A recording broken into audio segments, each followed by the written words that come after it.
Paul Schrader talks a lot about like Bresson movies, like Pickpocket, and he did a one movie, that movie, Man Escaped, and you know, it was that same thing where you're just kind of seeing everything from one person's, the first person thing. There are other Bresson films I love, but A Man Escape remains the favorite, maybe because it was the first.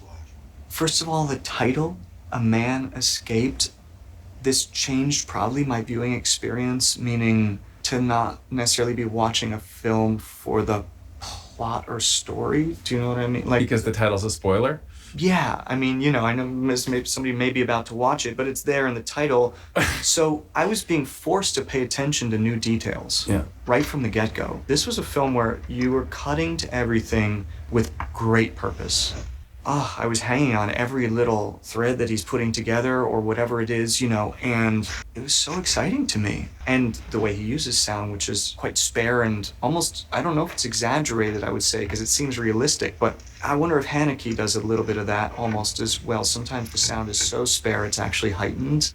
So I was suddenly paying attention to the sound of somebody walking in a way that I just hadn't before.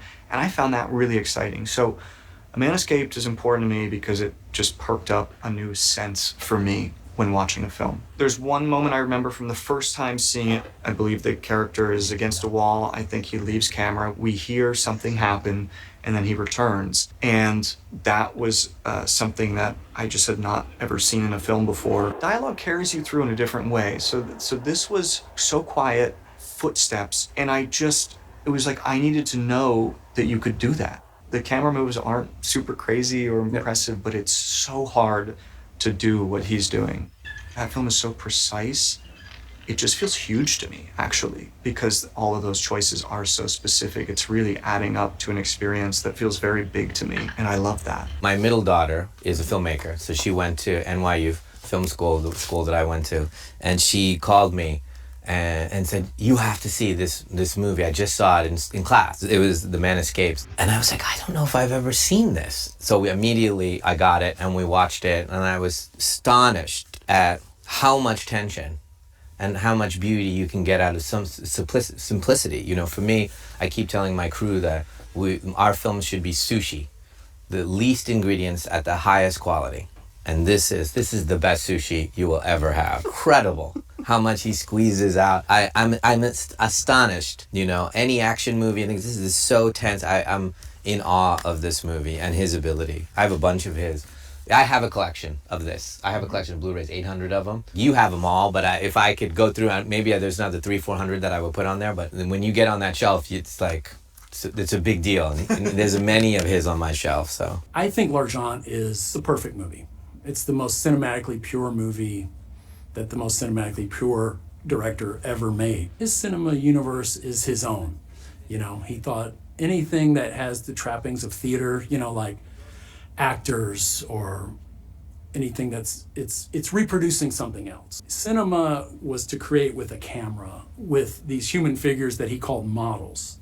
So when you first see L'Argent, like when I first saw it, it was really probably the most profound weekend of my life, cinematically speaking, because I saw L'Argent. It was playing on campus in UT, and I saw it 3 times. I went Friday, Saturday, and Sunday.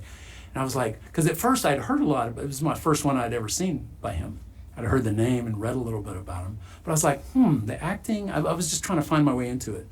But I did, by the end, and I read the Tolstoy novella, I guess, the forged coupon, the counterfeit note, whatever. That really informed me too, to see the source material and what he was getting at. We're all connected in this world. The smallest thing, in this case, someone passing a counterfeit note, because their own greed. He thought the modern world was off. We had lost our way. Capitalism, materialism was a disease. And in this case, this piece of counterfeit note, it's the carrier of the disease. He wants you to kind of see what you could see if you chose to look where he's looking. Yeah, it's something so clean about it, and you're seeing things you could see. It's all very very real in a very specific elliptical way. By the actors not expressing, they're not going to cry, they're not going to emote for you. You're supposed to be into the situation and the story, and he's asking you to feel.